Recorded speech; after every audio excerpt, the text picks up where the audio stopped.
Hello guys. आज बात करेंगे हम एक बहुत ही जनरल टॉपिक पर जो नॉर्मली शायद आपके साथ भी होता ही होगा कि कभी कभी हम बड़ी खुशी से कुछ टारगेट सेट्स करते हैं अपने लिए कि हम ये करेंगे। बहुत खुशी के साथ टारगेट बना लेते हैं। हम प्रोसेस में उतर भी जाते हैं उन टारगेट्स को पाने के लिए, बट फिर कुछ टाइम के बाद हम उन टारगेट्स को पूरा होता हुआ नहीं इमेजिन कर पाते अपने दिमाग में, या हमें कहीं ऐसा लगता है कि हम शायद लैग कर रहे हैं कहीं, या हमारा पेस कंटिन्यू नहीं हो पा रहा है। और फिर कुछ समय के बाद हम कहीं ना कहीं एक अंदर मोटिवेशन की कमी कह लीजिए, या काम ना कर पाने की एक इच्छा उत्पन्न होती है, और हम चाहे या ना चाहते हुए वो काम ठीक तरह से ठीक समय पर नहीं कर पाते। और कारण सोचने पर भी हमें समझ नहीं आता कि एक्चुअली ऐसा क्यों हो रहा है।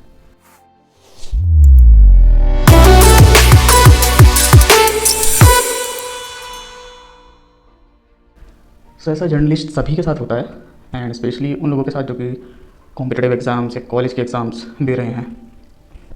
इसके बारे में मैंने भी सोचा, खुद की ही स्थिति को एनालाइज़ किया, एंड फिर कहीं ना कहीं समझ आया कि ये एक पूरी प्रोसेस है, साइकोलॉजिकल प्रोसेस, जिसको अगर आप खुद से ही पूछें, खुद से ही क्वेश्चनिंग करें, तो आपको कुछ इस तरह से समझ आएगी कि सबसे पहले तो हम कुछ अपने लिए टारगेट सेट्स कर लेते हैं कि हम कुछ बड़ा करेंगे।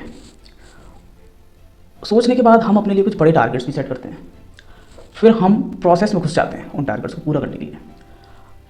बट कहीं ना कहीं हमारे जहन के अंदर एक डर होता है जिसे कहते हैं फियर ऑफ फेलियर, यानी फेल होने का डर। वो कहीं ना कहीं हमारे बैक ऑफ द हेड में बैठा हुआ होता है। इसके कई कारण होते हैं, वो भी हम देखेंगे।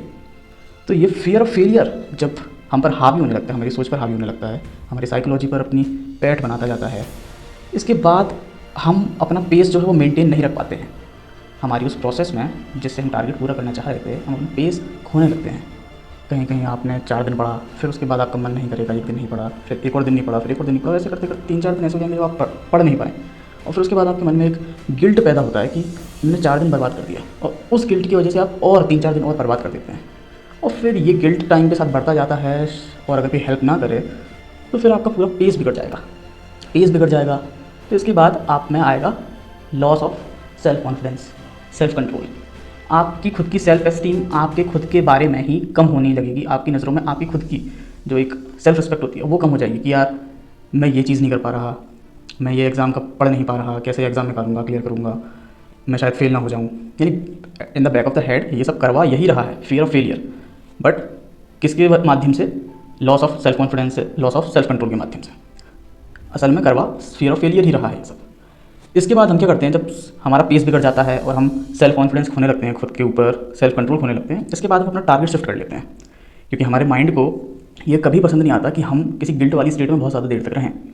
तो वो बड़ी चतुराई से क्या करवाता है हमसे, हमारा माइंड टारगेट शिफ्ट करवाता है कि चलो ये मुश्किल वाले एग्ज़ाम का नहीं, तो चलो थोड़े ईजी वाले एग्ज़ाम का पढ़ते हैं, ये करूँगा मैं। फिर से वही चीज़ होती है, फिर से आपने एक टारगेट बनाया, फिर उसका भी फियर ऑफ फेलियर आपके बैक ऑफ द हेड में रहता है, और फिर अगेन ये पूरी साइकिल वापस चलने लगती है, और फिर पूरी ये साइकिल दोबारा से रिपीट होने लगती है।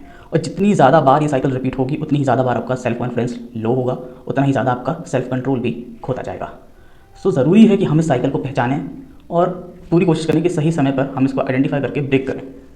अब किसी भी साइकिल को, साइकोलॉजिकल साइकिल को अगर ब्रेक करना है, तो सबसे पहले तो उसका एक फ्लो डायग्राम अपने सामने बनाएं। आप अपनी स्थिति को एनालाइज करें, उसका फ्लो डायग्राम बनाएं, जैसे कि मैंने बनाया। अब किसी भी साइकोलॉजिकल साइकिल को अगर ब्रेक करना है, तो आपको ये देखना है कि सबसे कम एनर्जी आपको कहाँ लगेगी उस साइकिल को ब्रेक करने में। सबसे कम एनर्जी आपको कहाँ लगेगी उस साइकिल को ब्रेक करने में। सबसे ईजी ब्रेक करना वहाँ होता है जहाँ पर सिंगल यूनिडायरेक्शनल एफर्ट्स लग रहे होते हैं। जहाँ पर सिंगल यूनिडायरेक्शनल एफर्ट्स लग रहे होते हैं, वहाँ पर किसी भी साइकोलॉजिकल साइकिल को ब्रेक करना सबसे ईजी होता है। सो इस साइकिल में अगर आप देखोगे तो ये जो स्टेप है सिंगल यूनिडायरेक्शनल है, ये जो है ये सिंगल यूनिडायरेक्शनल है। इसके बाद एक साइक्लिक प्रोसेस आ जाती है। साइकिल को ब्रेक करना सबसे टफ होता है। क्यों? अगर आपने मान लीजिए यहाँ ब्रेक किया, पर पीछे के ये जो सारे स्टेप्स थे, इनकी एनर्जी वापस आपको पुश कर देगी साइकिल में।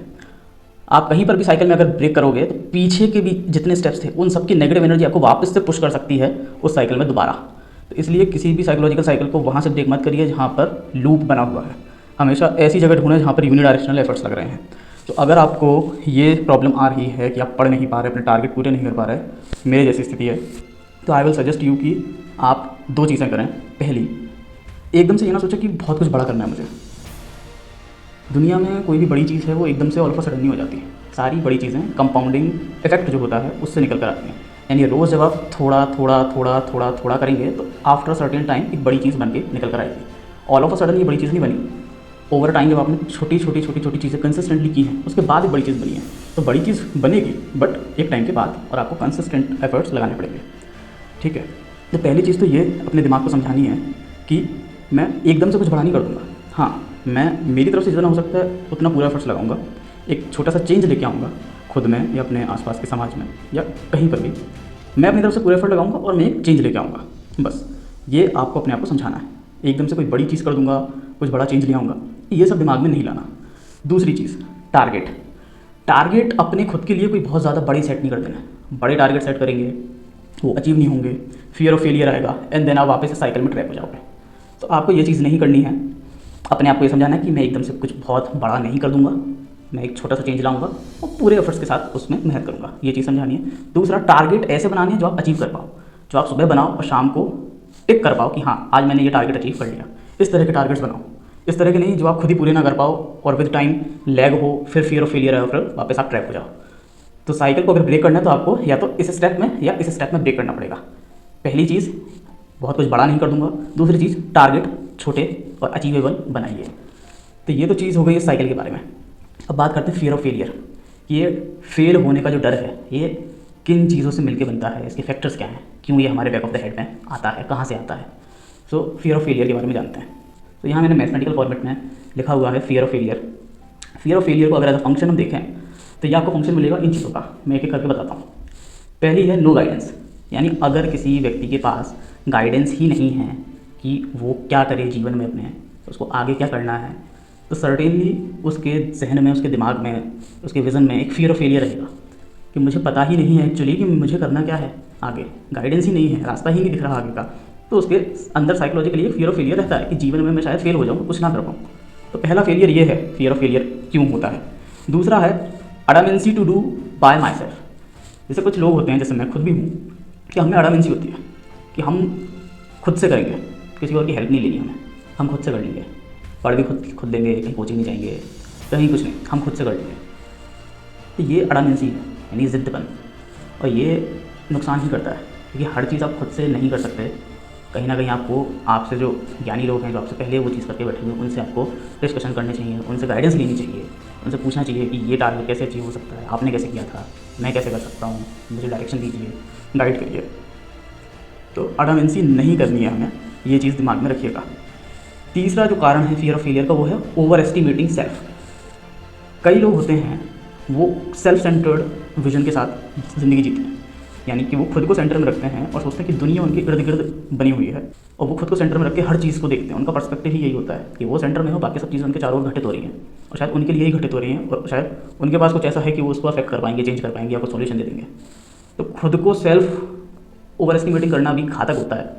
खुद को ऐसे सोचना कि मुझे बहुत आता है, मैं सब कुछ कर दूंगा, मैं एकदम से अभी पढ़ नहीं रहा हूँ, फिर पढ़ूंगा तो सारा कुछ कर दूंगा, मैं पास हो जाऊंगा, मैं एकदम से मतलब बहुत ज़्यादा पढ़ लूँगा, एकदम कोई चिंता की बात नहीं है, मैं एकदम से क्रैक कर लूँगा एग्जाम, मुझे बहुत आता है, मैं बहुत ज्ञानी हूँ। तो ये भी एक कारण है जिससे fear of failure back of the head में पैदा होता है। अगला जो रीज़न है वो है no inspiration to do things. कई बार लाइफ में ऐसा होता है कि हमारे पास कोई इंस्पिरेशन नहीं होता, यानी कोई कारण नहीं होता जो हमें काम करने के प्रति इच्छा पैदा कर पाए, या कई बार होता है बट वो इतना ताकतवर नहीं होता कि वो हमसे काम करवा पाए। जैसे कई बार आपने फील किया होगा, स्टूडेंट्स जो हैं स्ट्रगलिंग फेज़ में, कॉम्पिटिटिव एग्जाम वाले फेज़ में, वो तो फील करते ही होंगे कि कभी ना कभी ऐसा फेज़ आता है जब आपको कोई कारण फील नहीं होता अंदर से, यार मैं क्यों करूँ, या होता भी है कोई कारण कि माँ बाप को देखो बूढ़े हो रहे हैं, वो हमें करना है, कुछ करना है वो कारण है, बट वो इतना पावरफुल नहीं होता शायद कि वो दिखने के बाद भी हम लोग प्रॉपर एफर्ट्स नहीं देते। हालांकि वो रीज़न है, सफिशिएंट रीज़न, बट फिर भी वो इतना ताकतवर नहीं है कि हमसे वो काम करवा पाए। तो लाइफ में ये चीज़ भी होती है कि no inspiration to do things. तो इसलिए हमेशा लाइफ में कुछ कारण ऐसे ढूंढ के रखने हैं हमें जो हमें फोर्स कर पाए काम करने के लिए। ठीक है, अगर नहीं है तो आर्टिफिशियली बनाने हैं हमें कुछ ऐसे कारण जो हमें फोर्स कर पाएँ काम करने के लिए। अगला जो रीज़न है वो है सप्रेशन ऑफ इमोशनल नीड्स। हो सकता है कि कुछ ऐसी इमोशनल नीड्स हैं जो आपके अंदर हैं, but because of societal fear, peer pressure या फैमिली प्रेशर या कई अदर रीजंस हैं जिनके कारण आपकी जो भावात्मक इच्छाएं हैं, ज़रूरतें हैं, इमोशनल नीड्स हैं, आप उनको बयान नहीं कर पा रहे हो, आप अपने अंदर उनको सप्रेस करके रखे हुए हो। जैसे कि एज बढ़ने के साथ शायद होता है कि एक पार्टनर हो, आजकल कॉम्पिटिटिव एग्जाम का फेज़ है, लड़कों को भाव नहीं देता बिना गवर्नमेंट जॉब के, तो स्वाभाविक बात है कि कई लड़कों में आती है ऐसी भावनाएँ। लड़कियों का मुझे नहीं पता उतना, बट लड़कों में आती हैं कि एज है, बाकी को देखो, फीमेल फ्रेंड्स हैं, हमारे नहीं हैं, तो उस तरह की चीज़ें उनको डिस्ट्रैक्ट करती हैं, पढ़ाई से दूर ले जाती हैं, साइकोलॉजिकली इफेक्ट करती हैं कहीं ना कहीं। सेम लड़कियों के साथ भी होता होगा। तो इमोशनल नीड्स को किस तरह से हम सेटिस्फाइड रखें, अगर सीधे तौर पर नहीं तो मेडिटेशन करके, स्पिरिचुअल वे में जाकर हमें अपने आप को इमोशनली स्टेबलाइज करके रखना है ना। इमोशनल नीड्स अगर हैं, कुछ पैम्परिंग चाहिए या प्यार चाहिए, तो अपने माँ बाप से, अपने दोस्तों से खुल के इस बारे में बात करनी चाहिए। हमें अपने अंदर सप्रेशन नहीं आने देना है किसी भी चीज़ का, चाहे वो गिल्ट हो किसी चीज़ का, इमोशनल नीड्स हो या कुछ भी हो, आपको सप्रेस नहीं होना है। इमोशनल सप्रेशन सफोकेशन पैदा करेगा साइकोलॉजिकल, तो साइकोलॉजिकल एक बार सफोकेशन अगर पैदा हो गया तो वो टाइम के साथ बढ़ता जाता है और वो अंदर ही अंदर आपको घोट के रख देता है, आपकी पर्सनैलिटी पूरी डैमेज हो जाती है। इमोशनल नीड्स को सेटिस्फाई करना है ना, अपने आप को सप्रेशन नहीं देना है इमोशनल डायमेंशन में। इसके बाद है प्रीवियस फेलियर्स। हो सकता है कि आपकी लाइफ में आपको पहले भी फेलियर्स मिले हो, कॉम्पिटिटिव एग्जाम्स में, कॉलेज के एग्जाम में, स्कूल के एग्जाम में, ट्यूशन्स में, कहीं ना कहीं आपको फेलियर्स का सामना करना पड़ा हो पहले, और वो बात आपके दिमाग में कहीं बैठ गई है, बैक ऑफ द हेड में वो बैठ गई कि मैंने तब इतना पढ़ा था, उसके बाद भी मैं फेल हो गया या क्रैक नहीं कर पाया एग्जाम फर्स्ट अटैम्प्ट में, अब क्या करूँगा। तो वो पहले का जो फेलियर है वो कहीं ना कहीं हमारे दिमाग पर एक इंप्रेशन छोड़ देता है। उस इंप्रेशन को ज़्यादा गहराई तक नहीं जाने देना है अपने दिमाग में, समझाना है कि वो पुराना अटैम्प्ट था, तब मैं शायद उतना बेहतर नहीं पढ़ा था, अब बेहतर पढ़ूंगा, और पिछली बार है एक्सपीरियंस भी है मेरे पास, अब मैं पिछली बार से बेटर करके दिखाऊंगा। तो प्रीवियस फेलियर्स भी फियर ऑफ फेलियर पैदा करते हैं। इसके बाद है मेंटल इमोशनल बुलिंग। बुलिंग होता है टांग खींचना, किसी को नीचा दिखाना, किसी का मजाक उड़ाना। तो मेंटल या इमोशनली हो सकता है किसी ने आपकी बुलिंग की हो सकता है कोई दोस्त हो, घर पर हो या कोचिंग इंस्टीट्यूट में हो। जैसे कि एग्जांपल देता हूँ, घर पर कई बार डायरेक्टली होता है, इनडायरेक्टली होता है कि रिलेटिव्स हो गए, माँ बाप हो गए, भाई बहन हो गए, वो कई बार आपको ताना दे देते हैं कि जॉब कब करोगे, फलाने की देखो जॉब लग गई, आपका बच्चा क्या कर रहा है। तो इस तरह की बातें कहीं ना कहीं एक मेंटल इमोशनल बुलिंग का काम करती हैं, जिससे एक गिल्ट पैदा होता है उस स्टूडेंट के अंदर जो कि अभी प्रिपरेशन कर रहा है, वो कहीं ना कहीं अफेक्ट होता है। सेकंड एग्जांपल है कोई प्यार मोहब्बत में पड़ गया, हार्ट ब्रेक हो गया, तो वो भी एक इमोशनल बुलिंग है ना। तीसरा एग्जांपल हो गया कोचिंग इंस्टीट्यूट्स में, जैसे मेरे साथ हुआ, मैं बताता हूँ कि वहाँ टीचर कई बार डायरेक्टली इनडायरेक्टली कुछ ऐसी चीज़ें बोलते हैं जो आपके लिए नहीं बोली गई, बट वो कहीं ना कहीं आपको अफेक्ट कर जाती है। जैसे मैं हमेशा से अपने आप को एक मेहनती लड़का ऐसा एनिमेट करके रखता था, अपने दिमाग में इमेजिन करता था। वो एक सर थे, वो ये कहते थे कि जो गधा होता है खच्चर, वो मेहनती स्वभाव का होता है, और जो घोड़ा होता है वो स्मार्ट वर्क करता है।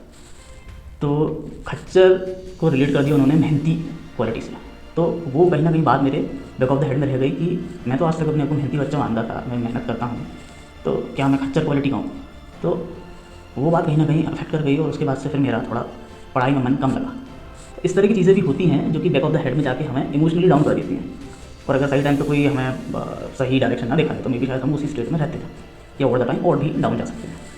इसके बाद है ओवर थिंकिंग। ये एक कॉमन रीज़न है कि क्यों फियर ऑफ फेलियर आता है माइंड में, कि अभी हमने प्रोसेस शुरू की ही होती है, ज़्यादा एफर्ट्स भी नहीं लगाए होते हैं, या आधे रास्ते तक कहीं पहुँचे होते हैं, और हम ओवर थिंक करने लगते हैं कि हम ऐसा कर देंगे, हमारे साथ ऐसा हो जाएगा, फिर हम ये कर देंगे, फिर हम ये कर देंगे, और फिर हम एग्ज़ाम क्रैक कर देंगे। या हो सकता है कि हम इतनी तैयारी कर दें, एग्ज़ाम क्रैक नहीं हो पाया तो क्या होगा, फिर उसके बाद हम क्या करेंगे। तो पहले से ही स्पेकुलेट करते रहना, माइंड में सिमुलेशन बनाना अलग अलग स्थितियों की, जबकि वो स्थिति अभी आई भी नहीं है। एक हद तक करना ठीक है, बट एक हद से ज़्यादा जब ये हो जाए तो वो ओवर थिंकिंग की कैटेगरी में आता है, और ये कहीं ना कहीं साइकोलॉजिकली डैमेज करता है आपको खुद को, क्योंकि इससे एंजाइटी होगी, फियर होगा, और फिर फियर ऑफ फेलियर आएगा, और फिर वही साइकिल में आप ट्रैप हो गए। तो ओवर थिंकिंग नहीं करनी है। इसके बाद रीज़न है unclarity of way ahead ideas, कि आगे का रास्ता क्या है, या कुछ आइडियाज़ हैं आपके अंदर बट वो आधे अधूरे हैं, आपको उनकी पूरी नॉलेज ही नहीं है, और आगे के रास्ते और आइडियाज़ को लेके आपके अंदर एक अनक्लैरिटी है, आधा आधा पता है, आधा पता ही नहीं है। तो जब ऐसा होता है तब भी कि आधे रास्ते तक तो आप आ जाते हो, उसके बाद फिर आपको पता चलता है यार आगे का मुझे समझ ही नहीं आ रहा है। तो ये भी एक कारण होता है फियर ऑफ फेलियर के पैदा होने का। तो ये सभी रीजंस हैं जिनके कारण फियर ऑफ फेलियर पैदा होता है आपके माइंड में। सो इन सभी रीजंस पे आपको फोकस करना है और कोशिश करनी है कि ये सभी रीजंस आप अपने अंदर मत आने दो, और अगर आ गए हैं या पहले से हैं तो अपने आप पर पॉजिटिव एफर्ट्स लगाना शुरू करें, और इन रीज़नों को वन बाय वन एलिमिनेट करना चालू करें अपने अंदर से, सो दैट आप इस विशियस साइकिल में ना फंसें और अपने टारगेट्स को समय रहते अचीव कर पाएँ। आई होप ये वीडियो आपको हेल्पफुल लगा हो एंड आपकी हेल्प कर पाए आपके टारगेट्स को अचीव करने में। I am Ayush signing off, take care.